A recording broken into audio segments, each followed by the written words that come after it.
सहना भवतु सहनौ भुनक्तु सह वीर्यं करवावहै तेजस्विनावधीतमस्तु मा विद्विषावहै। ॐ शान्ति शान्ति शान्तिः। ॐ श्री गणेशाय नमः। ॐ श्री सरस्वत्यै नमः। ॐ श्री गुरुभ्यो नमः। श्रुतिस्मृतिपुराणानाम् आलयं करुणालयं नमामि भगवत्पाद शङ्करं लोकशङ्करं। समस्तजनकल्याणे निरतं करुणामयं नमामि चिन्मयं देवं सद्गुरुं ब्रह्मविद्वरं। रामाय रामभद्राय रामचन्द्राय वेधसे रघुनाथाय नाथाय सीतायाः पतये नमः। शुकासारिखे पूर्णवैराग्यजाचे वसिष्ठापरिज्ञानयोगेश्वराचे कवी वाल्मिका सारिखा मान्य ऐसा नमस्कार माझा तया रामदासा। गणाधीश जो ईश सर्वा गुणांचा मुळारंभ आरंभ तो निर्गुणाचा। नमो शारदा मूळ चत्वार वाचा गमो पंथ अनंत या राघवाचा। जय जय रघुवीर समर्थ।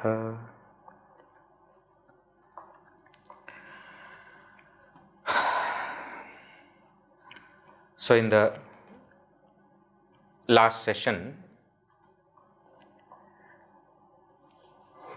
we were seeing that Samarth Ramdas Swami, towards the end of the text now, is summarizing many points and yet adding new points. He says, verse 186, Sada sarvada Ram sannidh ahe, मना सज्जना सत्य शोधून पाहे, अखंडित भेटी रघुराज योगू, मना सांडिरे मीपणाचा वियोगू. What is he saying? He is telling this Shrirama, who is none other than Parabrahma Paramatma, is always very close to us. Actually speaking, he is not even close to us, he is us. And that's why it is said he is very close to us all the time. See, we are close to some people at some time, some other people at some other time. Then we are having separation also. But one thing that we can never get separated from is our own self. And that self is always with us. Self is always with us means I am that self. That self is now called here as Shri Raghuraja or Shri Rama. This Rama is always there as my own inner self, Atma Ram. And he is telling to mind, O mind, mana sajjana, O wise mind, satya shodhuna pahe. Go and find out this truth. This Shri Rama, who is my own self and who is the self of all, go and find him. Akhandita bheti Raghu Raja Yogu. Akhandita bheti means what? That we all want to meet that, but actually speaking, we are meeting that. There is nobody else whom we are meeting other than Shri Ram. Why? Because he is alone there. Whom are we meeting? Akhandita bheti. Mana sandire mi panata viyogu. But then still there is separation. Though I am always with Shri Rama and I always have that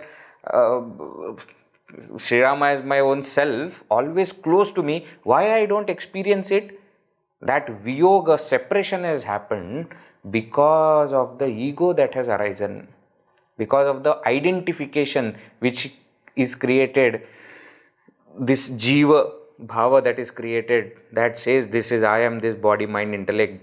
This Jiva Bhava has created the separation of me and my God, me and Bhagavan. So that I have to give up. That identification I have to give up. Mana Sandire, give that up. Then Shrirama is always there for you. So, do you mean to say that there is actual separation that is created by this Jiva Bhava? No. Even the separation which is created is an apparent separation.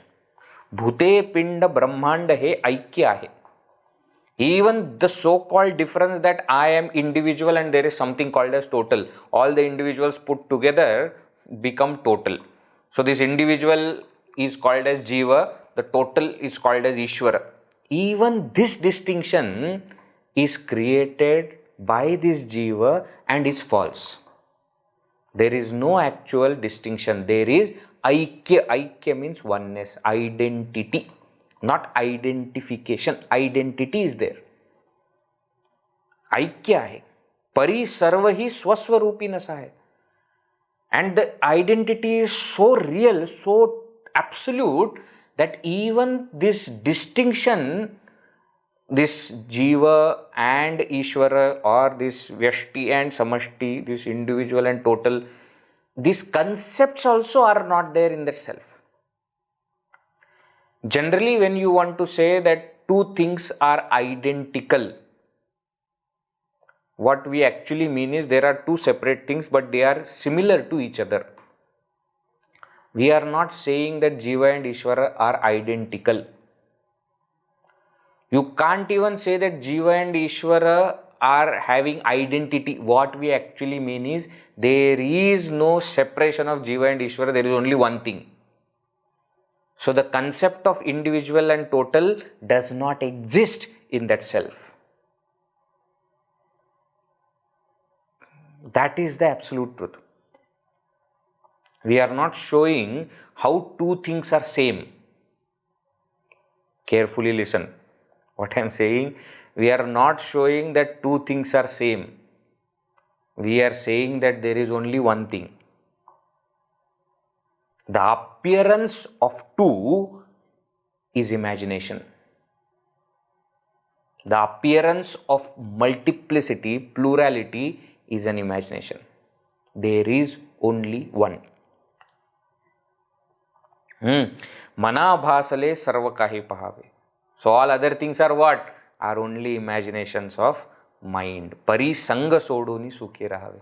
Therefore I have to give up any attachment to that imaginary world and remain content with the absolute truth. That is the point. He continued further. He said, for doing this, for realization, what are the sadhanas that are required? He summarizes. Dehe bhanahe jnana shastre khudave. This identification which we have with body, mind, intellect, khudave, should be uprooted, should be cut. With what? Jnana shastre. With the weapon of knowledge. Videhipane bhakti margeche jave. And you must give up that identification with the body and walk the path of devotion. So knowledge, then devotion. Virakti bale nindya sarvai tyajave. With the power of detachment, you should give up whatever is nindya. Nindya means whatever is condemned, whatever is criticized, whatever is prohibited, you should give it up. Pari sanga soduni sukhe rave. And in this way, giving up all the attachment, remain happy with that own self. So three sadhanas he has pointed out as main sadhanas: Jnana, Bhakti and Vairagya. Last time we discussed this in detail. This Jnana itself is Jnana Yoga or Swadhyaya. Bhakti itself is Bhakti Yoga or sadhana. And Vairagya itself is Karma Yoga or Seva. So whether you say Jnana Yoga, Bhakti Yoga, Karma Yoga, or you say Swadhyaya, Sadhana, Seva, these three S, this is what we must practice. This is the essential sadhana, okay? Please remember this always. This is essential sadhana.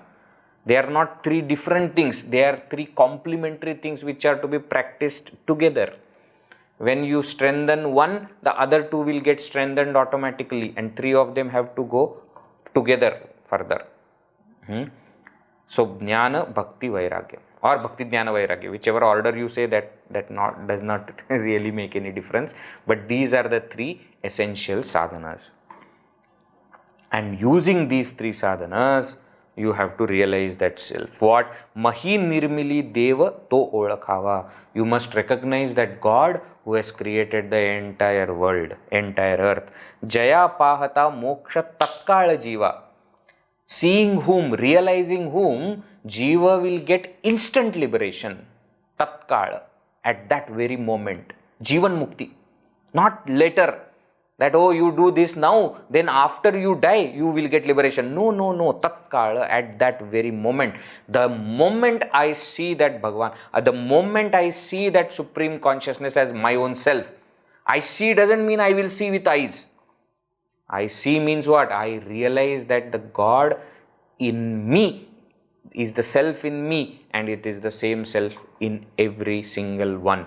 Every single object, every single being, the same self is there, and that alone is the reality. When I realize this, that very moment liberation takes place.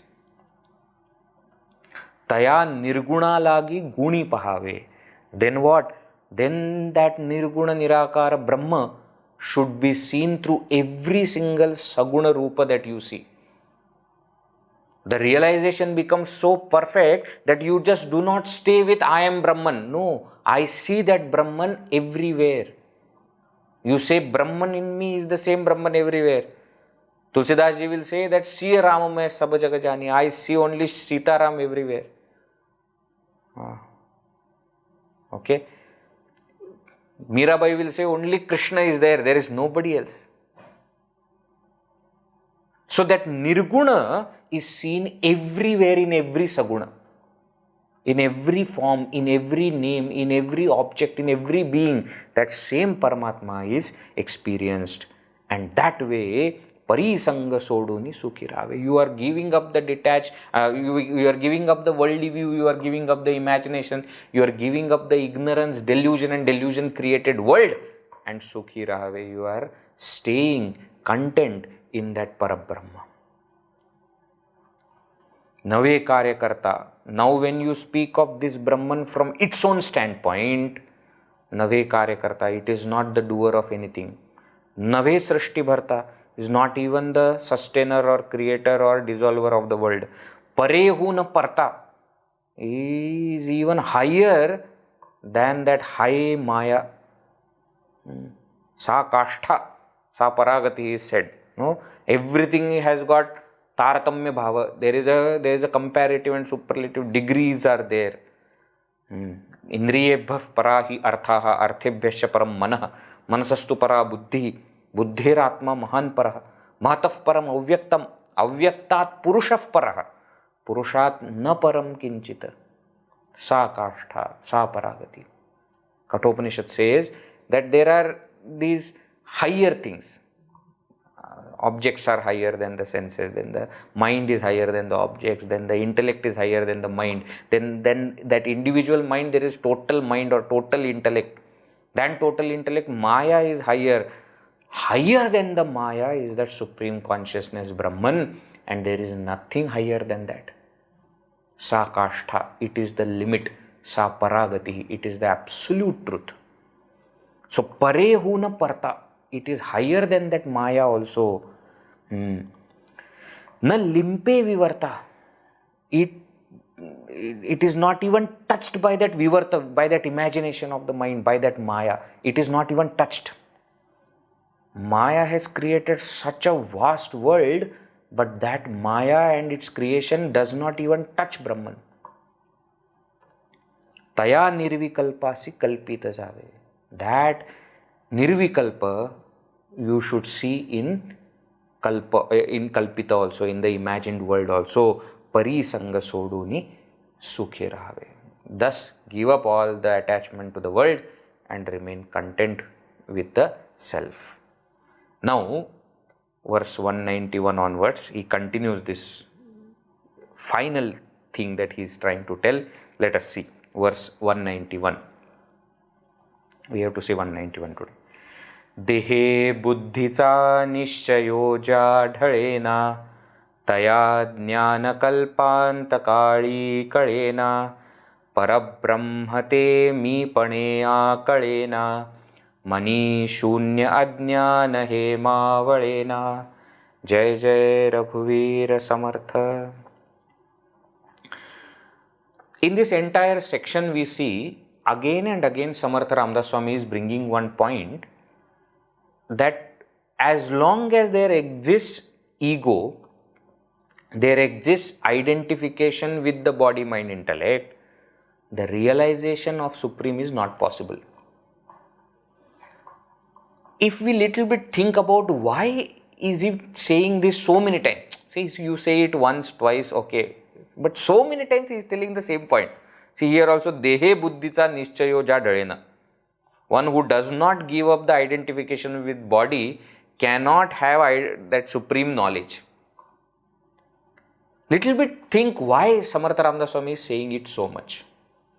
It has got a very wide range of meaning, and that meaning is, many people think that by doing a particular sadhana I can realize the self. Like for example, some people believe that if I continue to do yajna, yaga, karma, etc., that karma kanda will lead to self-realization. Many other people think that if I continue to do some yatras, different, go to Kashi, Mathura, Ayodhya and these places, I will realize the self. Many people think that if I do lot of austerities, vratas, vows I take up different, I will realize the self.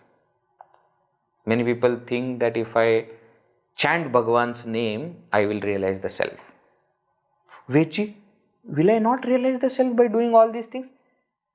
The point is, all these sadhanas are helpful for seeker. They will create the required purity of mind and the focus or the concentration of mind that is required. Chitta Shuddhi, Chitta Ekagrata, all these sadhanas will give.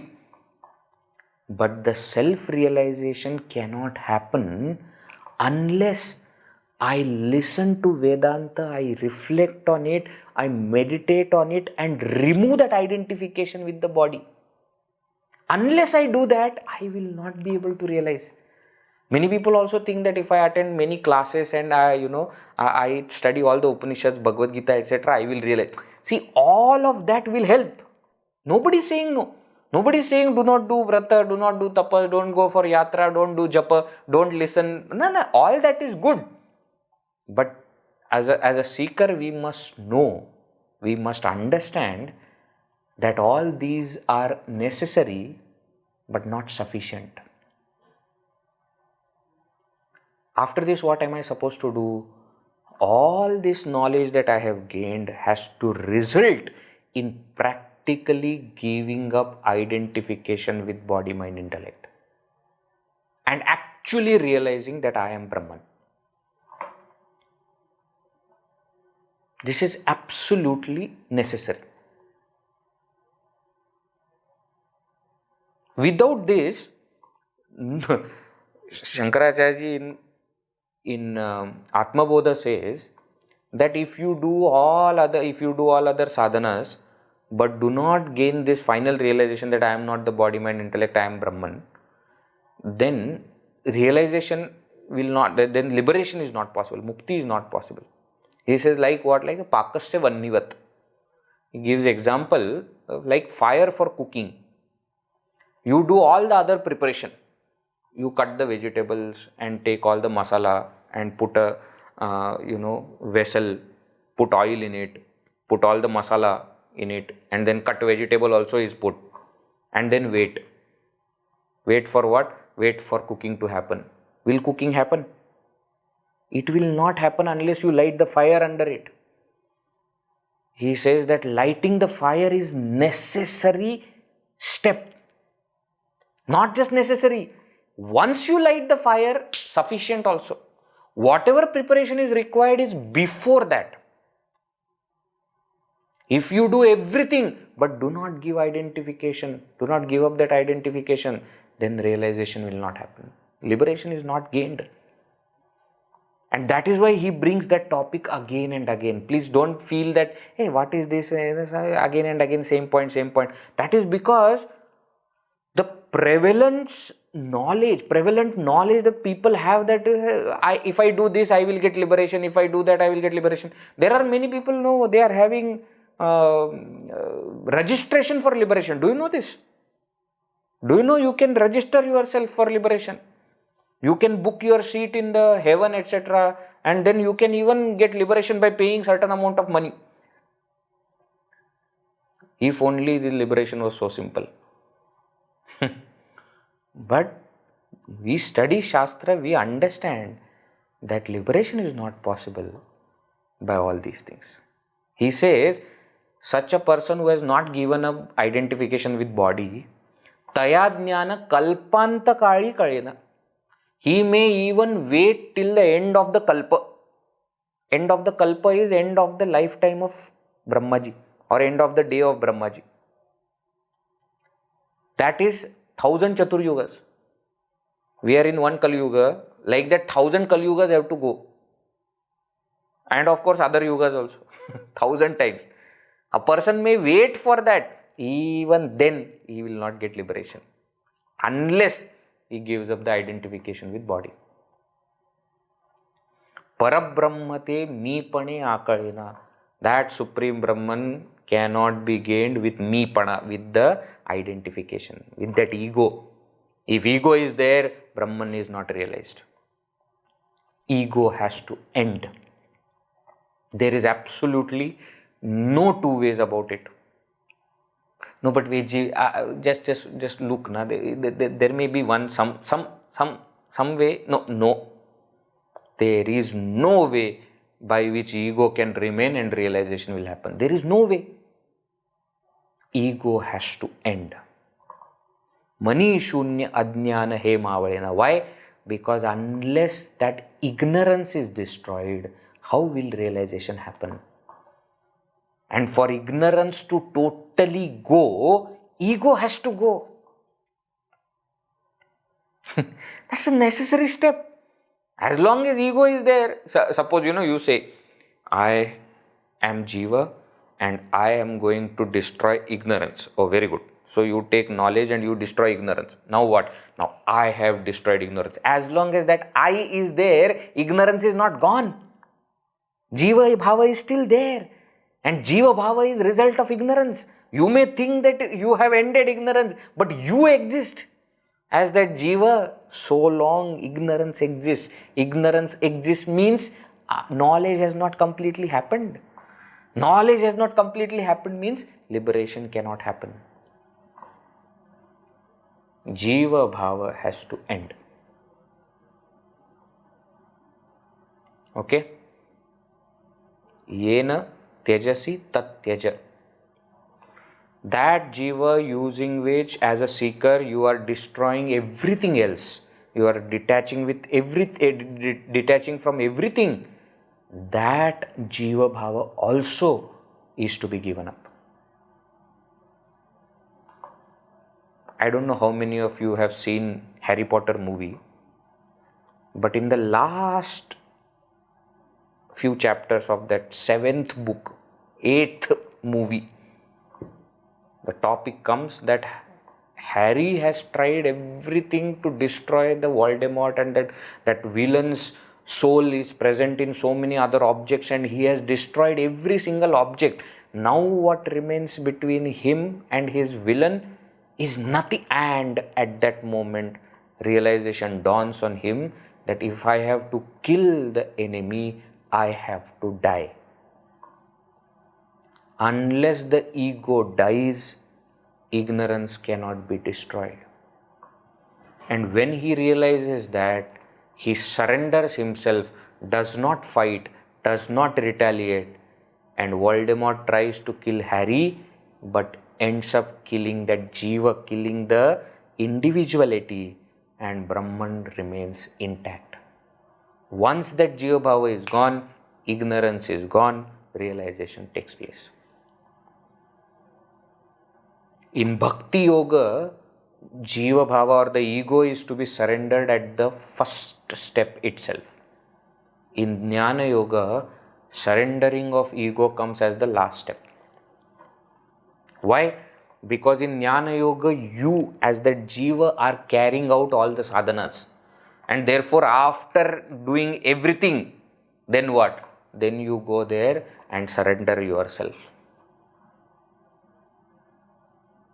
In Bhakti Yoga, first step itself is you have surrendered the ego. Now what? Now Bhagavan has to take care of all the sadhanas. So he takes care of sadhana, he takes care of realization, everything is to him. Whether it is done as the first step or whether it is done as the last step, that step is necessary. Jiva Bhava has to be surrendered. Jiva Bhava has to end. Okay? Unless this happens, realization is not possible. Not even at the end of Kalpa. He is very clear about it. Now what? Now he explains how is that Brahman is beyond everything. That Brahman is explained. See verse 192. मना ना कळे ना ढळे रूप जाचे दुजे वीणते ध्यान सर्वोत्तमाचे तया खूणते हीन दृष्टांत पाहे तेथे संग निसंग दोन्ही नसा. जय जय रघुवीर समर्थ. मना ना कळे ना ढळे रूप त्याचे. ज्याचे रूप, whose nature mind cannot understand, cannot know. Why? Because it is beyond mind. So Brahman cannot be seen by mind. Brahman cannot be understood by mind. Brahman cannot be known by mind. Duje वीणते ध्यान सर्वोत्तमाचे. No, Vedji, I understand that you can't perceive it using senses. See, I have heard this so many times in Upanishads, etc. also. Senses cannot perceive, mind cannot think of, intellect cannot understand. I know all that. So how are you going to realize what is your way? I am going to meditate. Okay, and I am going to meditate on Brahman, and in my seat of meditation, I am going to see that Brahman. Sorry to burst your another bubble. Even in your seat of meditation, you cannot see Brahman. Why? When you meditate on the Supreme, you cannot remain separate from Brahman to experience Brahman. Duje veenate dhyana sarvottamache. If you want to meditate on that, you have to become one with it. That is very important. Shiva bhutva Shivam bhajet. If you want to worship Shiva, you have to become Shiva. You cannot say that, okay, senses are not, therefore senses I closed. Mind cannot see, mind I closed. Intellect cannot see, intellect I closed. Now what? Now I am going to meditate and I will be able to see Brahman. No, you will not be able to see Brahman. Why? The only way to realize Brahman is to become Brahman. And if you become Brahman, you cannot see it. Why? Because you are the seer. You cannot see Brahman. Duje veenate dhyana sarvottamache. Taya khuna. Okay, Vedji, then do one thing. No, you just show it. You just indicate. See, that cannot be indicated also. Why? Hina drishtanta pahe. There is no drishtanta. There is no example. to explain it to you that, okay, when you see something like this, no, then you will know that it is Brahman. Generally, in Shastra examples, many examples are given. One example given for Upamana. Example is, you have never gone to forest and never seen Nilgai. Nilgai is one kind of animal. So the example is given that Nilgai looks similar to Gai. Gai is cow. So you have seen cow? Yes, I have seen cow. Now you will see a very big cow in the forest. That is Nilgai. So now when I go to forest and I see a huge cow which looks like a cow but little more than that, then I immediately say, this is Nilgai. They were talking about. Now what am I doing? I have never seen that Nilgai, but through one example I am able to see it. Or sometimes, you come to this southern part, Kerala and this coastal area, etc. They will have different kinds of jackfruits. Generally, people only know two kinds of jackfruits are there, but there are many kinds of jackfruits are there. Some are very small. Have you seen that Nirphanas? Only this much only is there. Only this much. Now, if you try to explain to somebody, you have to say it looks like this, but it is hard like that. It tastes like that, and it feels like that. So what am I doing? To explain one thing, I am explaining it through so many examples, that it looks like its shape is like this, and hard like that, and touch feel like that, smell is like this, taste is like this. Now all this information when I gather, I can go in search of it and find out, oh, this is what they were talking about. Very good. Nilgai, done. Nirphanas, done. Very good. Now Brahman, explain. Brahman looks like Shiva. No, he does not. Then he looks like Vishnu. No, he does not. Then Brahmaji. No. Whatever you have seen so far, Brahman does not look anything like it. Why? Because Brahman doesn't have form. Oh. So he sounds like somebody? No. Why? Brahman doesn't have sound. What example will you give to describe Brahman? Because example is supposed to create some kind of similarity. Example necessarily has to have some similarity. Then only you can use that as example. There is no example possible for Brahman. No example is possible. So taya khunate hinad. Even if I think that I can point it out, but I have to point it out using some example, and I don't see any example. How can I point it out? How can I explain?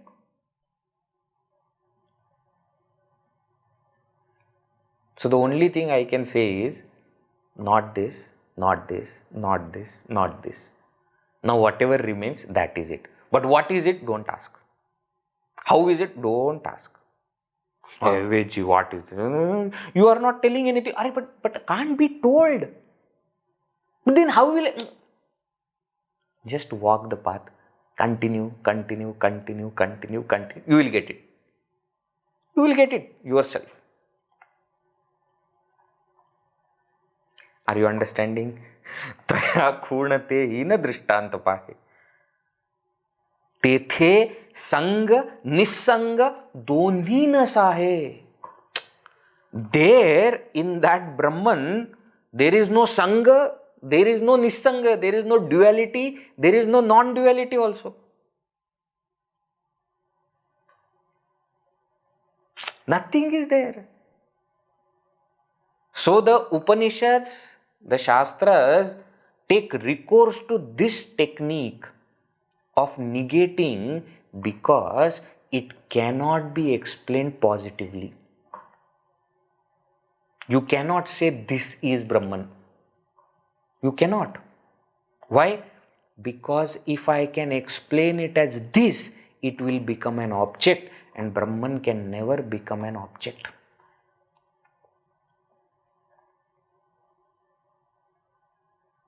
Are you understanding?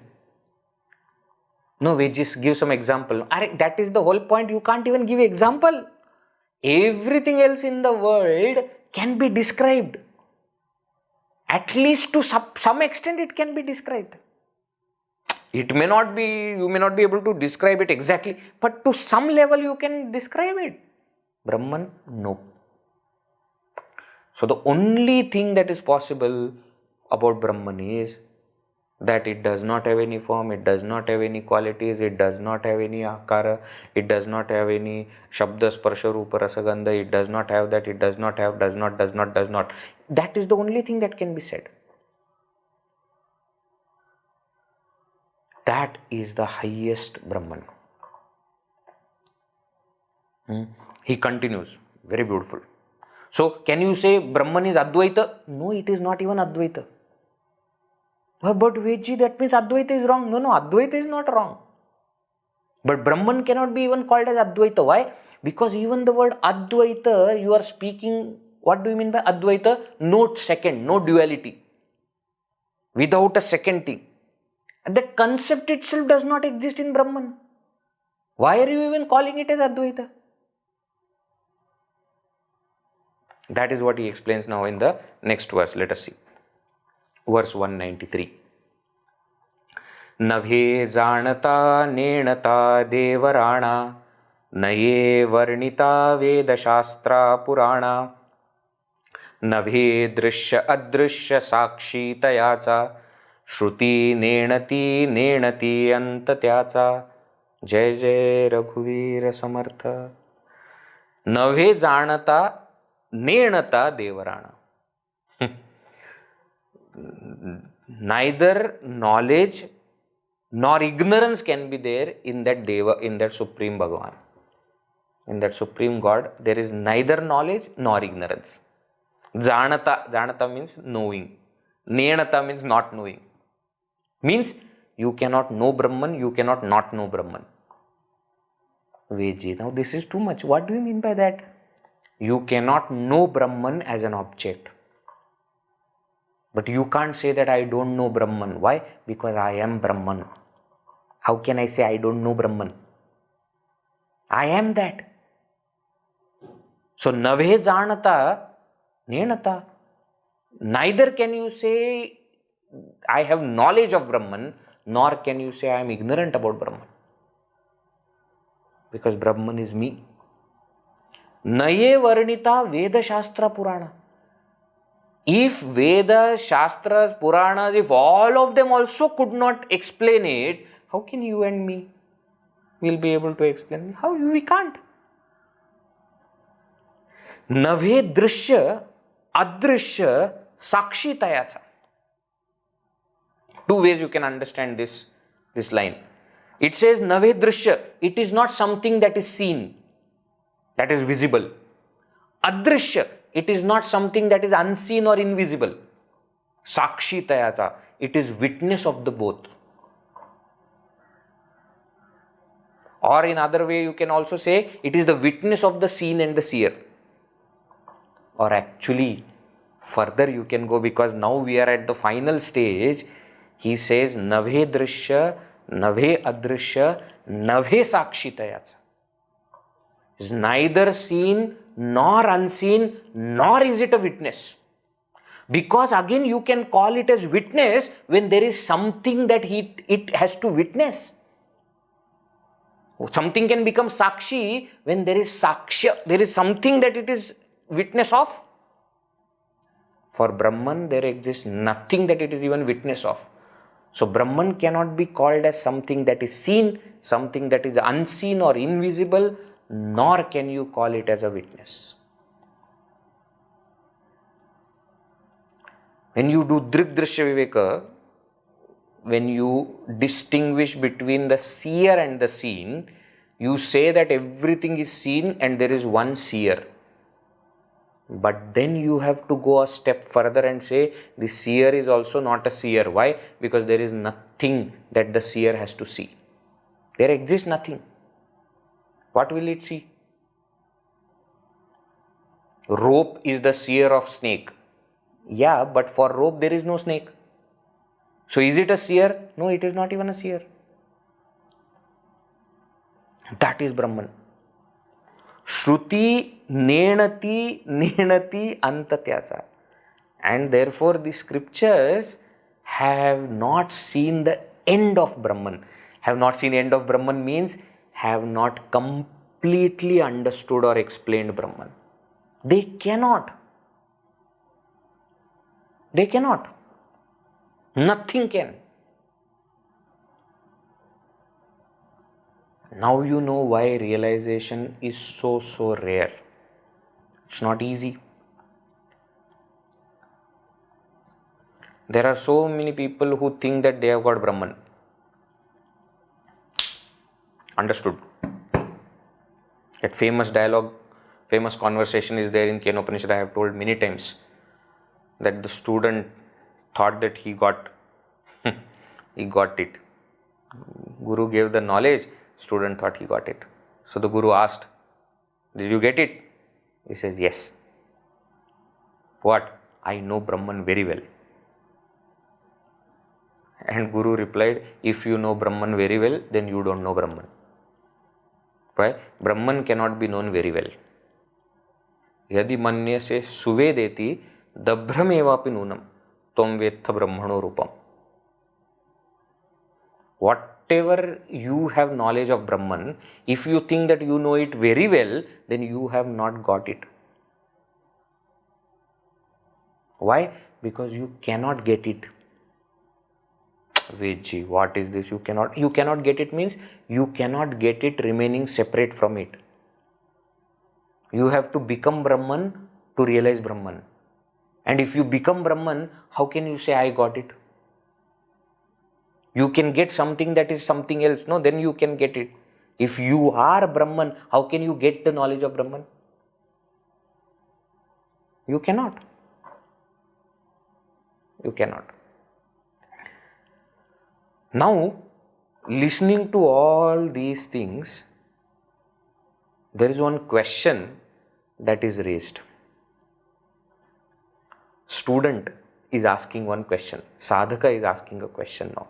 What? Very pertinent question. I heard you, everything that you have said. Now I have one question. Very profound question. What is that? Let us see. 194. वसे हृदयी देवतो कोण कैसा पुसे आदरे साधकू प्रश्न ऐसा देहे टाकिता देव कोठे रहातो परी मागुता ठाव कोठे पहातो जय जय रघुवीर समर्थ. He says पुसे आदरे साधकू प्रश्न ऐसा.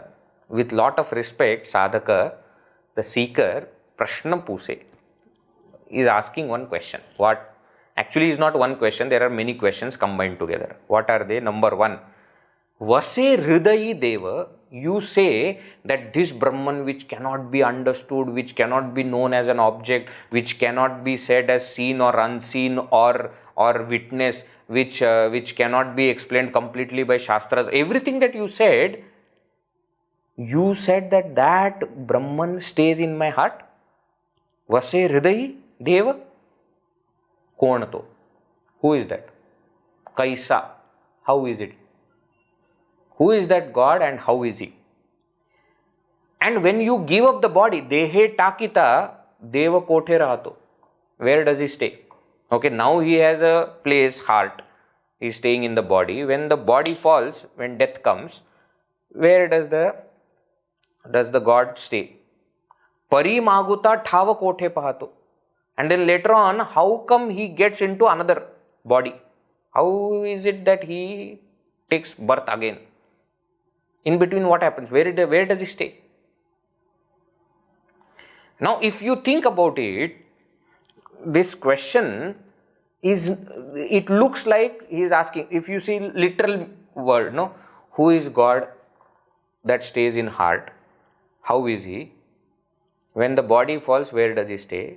How does he take next birth? Now this you can answer it from the standpoint of Jiva very easily. Vase Hridayi Devato Kona. Who is that God who stays in the body, in the heart? It is Jiva. It is I. What is that Jiva? Jiva is the reflection of consciousness in the mind. That which considers body, mind, intellect, senses, pranas to be its, and therefore carries out the function, karta, and then experiences the result of those functions, bhukta. Kaisa, I have explained how it is. Dehe takita deva kote rahato. Where does he stay when the body is gone? He stays in that subtle body. Parimaguta thava kote pato, and when, how does he take next body? According to prarabdha, he goes to the next body, takes up that next body, again, goes there and starts his functionalities again. Very easily you can explain this from the standpoint of Jiva. Because the word Deva is used, you can also explain it from the standpoint of Ishwara. That it is Ishwara only who has taken this body and given you life. When the body falls, Ishwara remains as Ishwara and takes you and puts you in some other body. As Jiva or as Ishwara, the answers are very simple. But those are not the answers that the seeker is looking for. Mind you, this is now at the end of the text. So Deva here refers to Brahman. How can you say that Brahman stays in heart? What is the nature of that Brahman? Where does he stay when the body falls? How does he take up new birth? That is the question. So the question is asked about the pure consciousness, not about anything else. In Kathopanishad also, we see that when Nachiketas goes to Yamaraja and gets the 3 boons and asks 2 different boons, and then with the 3rd boon he asks for self-knowledge, the question that he poses is something like this. He says, Yeyam prete vichikitsa manushye astityeke nayam astiti chaike etad vidya anushishtastvayaham varanamesha varastritiya. About this preta, about this self, there is some kind of confusion. Some say he exists, some say it does not exist. Prete vichikitsa. Prete vichikitsa means when the body falls, some say the self exists, some say the self does not exist. So again, there also Nachiketas is not asking about Jiva. Mind you, he is standing at the door of God of death. So there is no question about Jiva and Jiva taking another birth. That is a given. That is an understood thing. He is not asking simple question about Jiva taking another birth.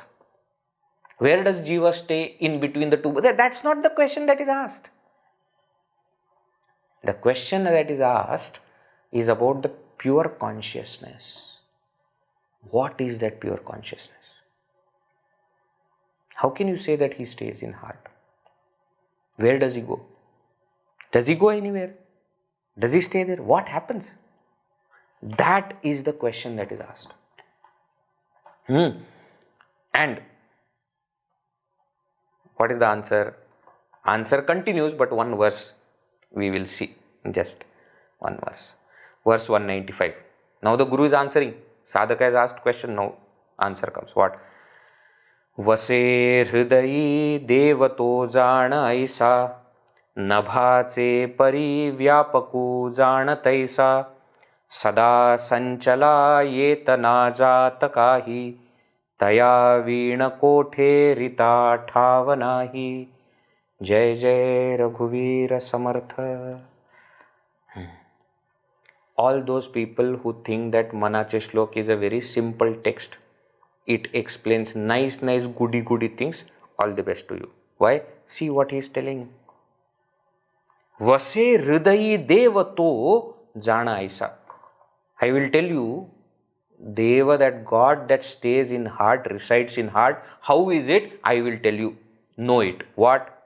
Nabhache pari vyapaku jana taisa. Know that self or that God like space. Vyapaku, all pervasive like space. Means, though I am saying that God, that Brahman is staying in your heart, doesn't mean he is only staying in your heart. He is all pervasive. He is there in everyone's heart. He is there beyond that also. He is there in body, everywhere. And therefore, there is no question of this Deva or this Brahman leaving the body, going somewhere else, taking up another body. That concept does not exist for Brahman. Yes, that concept can exist for Jiva, because Jiva is not Sarvavyapi. Jiva is only up to body, mind, intellect, and therefore he can give up one body, go with the another, with the mind to take another body. For Jiva it is possible. For Brahman, leaving the body, going somewhere else, that is not possible. Sada Sanchala. It is always pervading everything, and therefore Yetana Jatakahi, it is not coming or going. We say no, prana has left, and that prana we refer to as self. Self has left the body. The self cannot leave the body. Where will self go? You can only go somewhere where you are not. Where you are already there, how can you go? There is no coming and going for the self.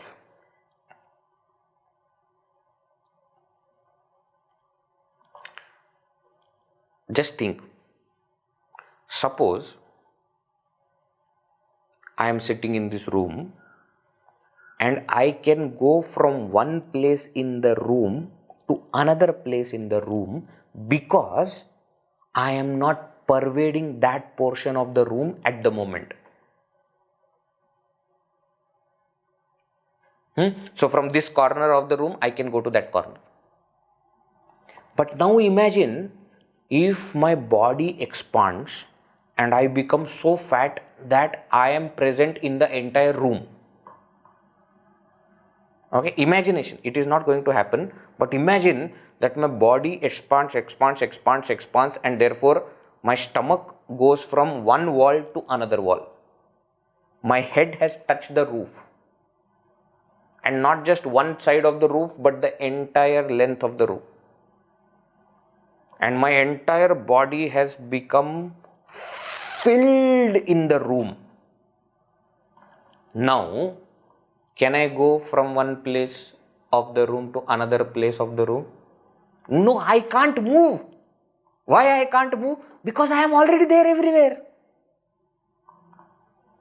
Something like that has happened with Brahman. Not that Brahman has a body which it has expanded, not like that.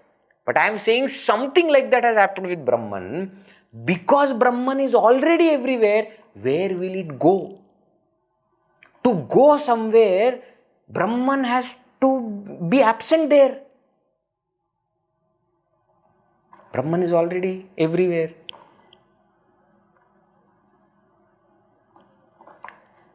Are you understanding?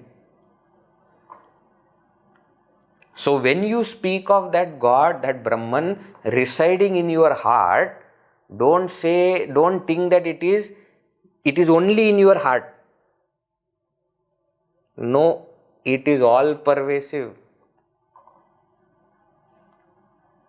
But then why do they say that it is in your heart?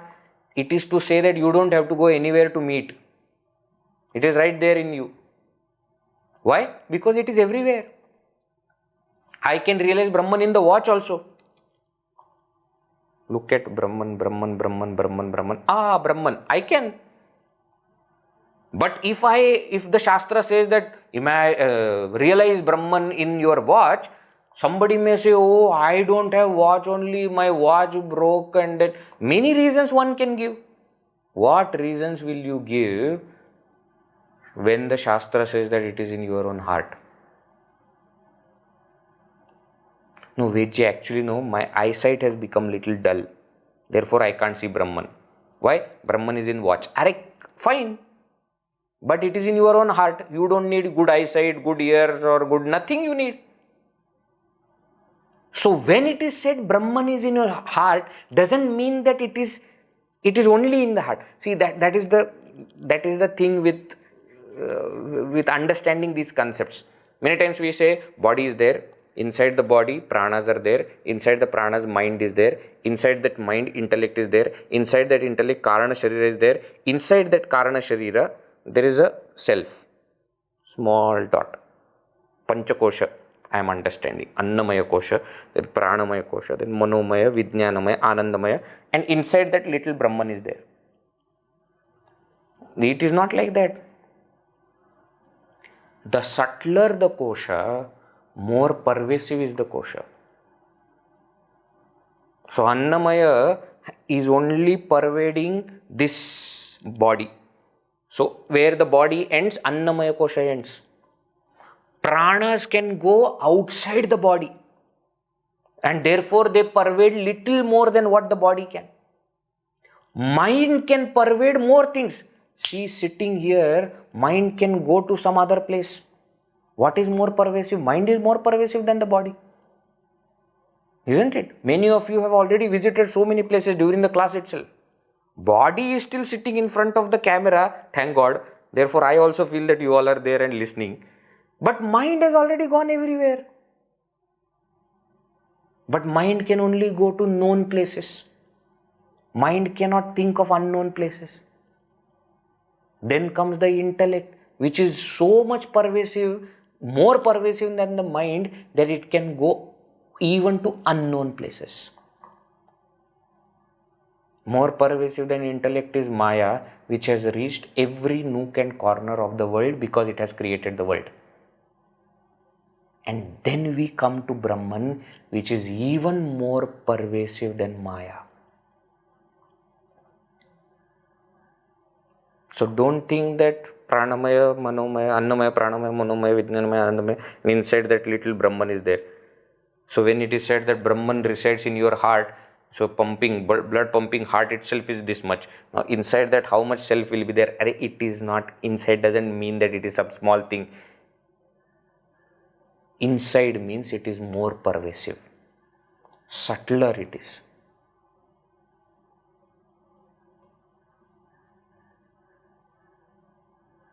So understand that this God which stays in your heart is all pervasive like space.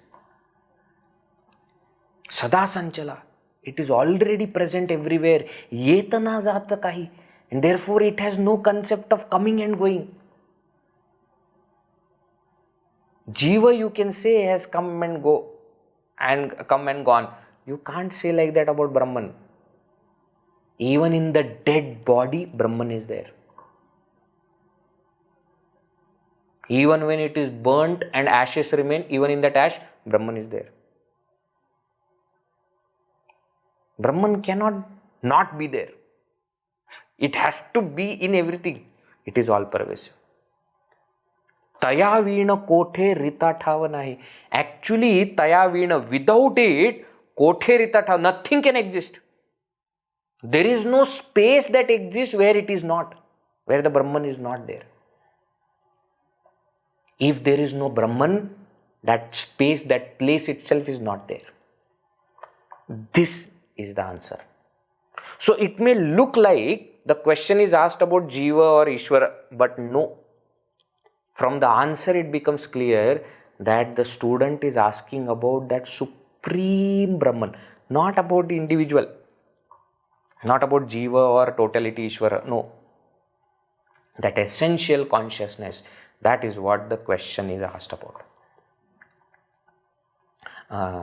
Vedji, don't take it personally, but can I say something? Yes, please. Of course, you can say anything, you have full freedom. Just now Samarth Ramdas Swami said that you cannot give example for that self. And now here he has given example. He said, understand that Deva in your heart is like space. So space is example or not? You are telling that Brahman is all pervasive like space. But earlier you said that you cannot give example. Yes, correct. I agree.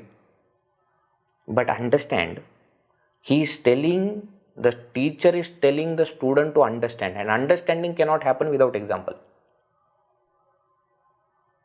But then Brahman can have example, no space. Space is the example for Brahman. What is Brahman? Brahman is all pervasive like space. Now in the next few verses, he will say no. Brahman is not even like space. That example is given so that we remove one misconception. So we have smaller misconception. First big misconception is what? That Brahman comes and goes. Brahman is like Jiva. That misconception is removed, and now another smaller misconception has happened, that Brahman is all pervasive like space. Now what? Now he will remove that like space. That is what he will do. Okay. We'll see in the coming verses, we see. Okay. In another 2 classes, I think we'll be able to complete. Okay. Om Purnamada Purnamidam Purnat Purnamudachyate Purnasya Purnamadaya Purnameva Vashishyate. Om Shanti Shanti Shanti. Harihi Om Shri Gurubhyo Namaha. Harihi Om.